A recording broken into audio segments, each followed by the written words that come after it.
You guys ready for our next act? Yeah! Guys, give it up for the incredibly talented and incredibly tall Gill!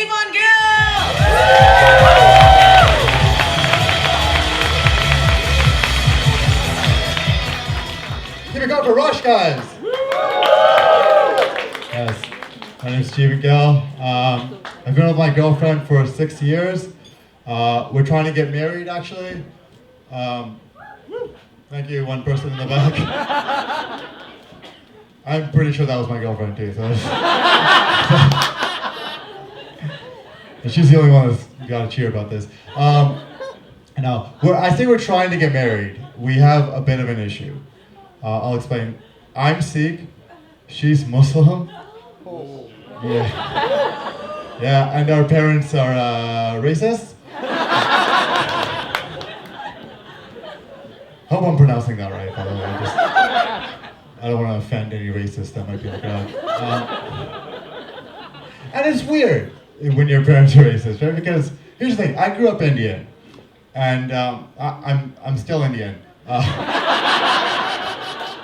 But I grew up in, that'd be weird, right? If you turn 21, it's like, Norwegian, what the?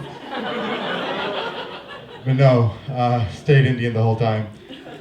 And when you grow up Indian, you grow up watching Bollywood movies, right? And what's every Bollywood movie? It's a young couple, and they can't be together because of like race, or religion, or caste, or something prejudicial. You know what I mean? Like something about that person that they can't change. Like, it's never anything about the relationship that's an issue. You'll never see a Bollywood parent be like, well, honey, it's just that he's manipulative and you're codependent, so we don't think it's That's never a Bollywood plot. No, it's always like, well, honey, it's just that we hate the people that he is.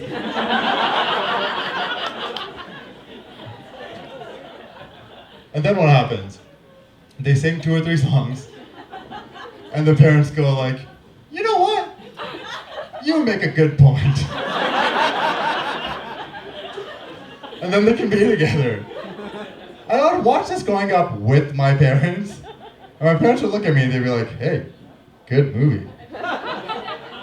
Good lesson in that movie. I was like, okay. 20 years later, I bring home my Muslim girlfriend, and they're like, no, you idiot.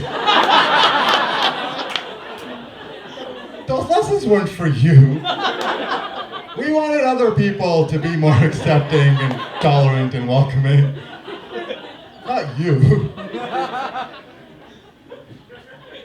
That's when I realized that I don't think my parents were watching the movies right.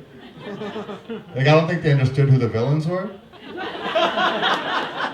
I think in my parents' eyes, every Bollywood movie is just a heartwarming tale about 2 courageous parents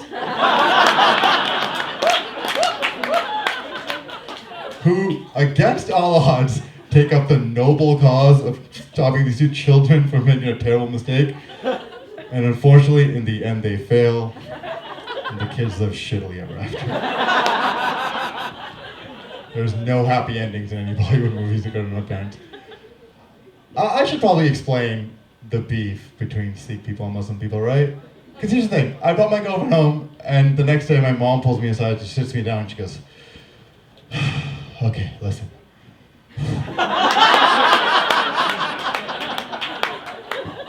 It's just that the Muslims killed 3 of our gods.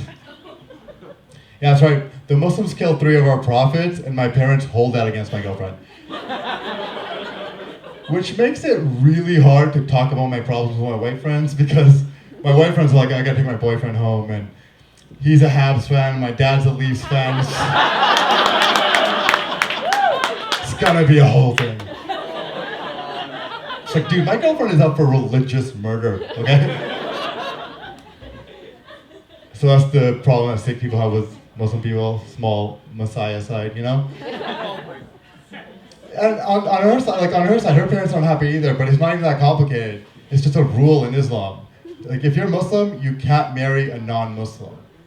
Apparently that was an important enough thing that they felt the need to write it down. God was like, yo, Muhammad, put that in the book, for sure. That's super necessary. I have to sit there while my girlfriend's father tells me about this rule. You know, because he's a polite, like happy-go-lucky guy. So he'll just do it so nonchalantly. He'll just be like, "Look, what are you gonna do?" Listen, I like you, but right there, Quran, page 4, line 16. How are you gonna argue against that? And I have to sit there and be like, true love and happiness? And he's like, what do you think, this is a Bollywood movie? Get out of here. I don't know. It's, yeah, and here's the thing, who knows, right? Like, when it comes down to it, we all have an equal chance. That's what I've learned through this whole thing. We all have an equal chance of being right. Like, when it comes to God and religion and the meaning of life, we all have an equal chance of being right. Isn't that weird? Like, for example, what's your name? Tracy? All right, Tracy, think about this. Think about the Pope. The Pope has been studying religious texts his entire life. 75 years, that's all he ever did. He has 1 billion people that follow him. When the Pope talks about God and religion and the meaning of life, 1 billion people listen to him. And he has an equal chance of being right as Tracy sitting in the front row at the Rivoli on Thursday. Isn't that crazy? And people think that's great. People are like, anybody can be right. We're all on our own spiritual journey. I'm the exact opposite. I'm like, no. Anybody can be right. That's fucking horrifying. Osama bin Laden killed 3,000 people in the name of God. Could be right. Listen, I know. And when he did that, we were like, no, that is not what God is about. But we don't know. You can die and get up there, and God's just looking at you like, so, how many people did you kill?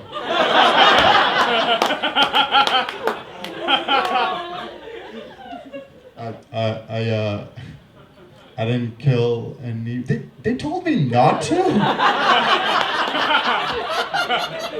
Who the fuck told you that? It's a 10-death minimum, motherfucker.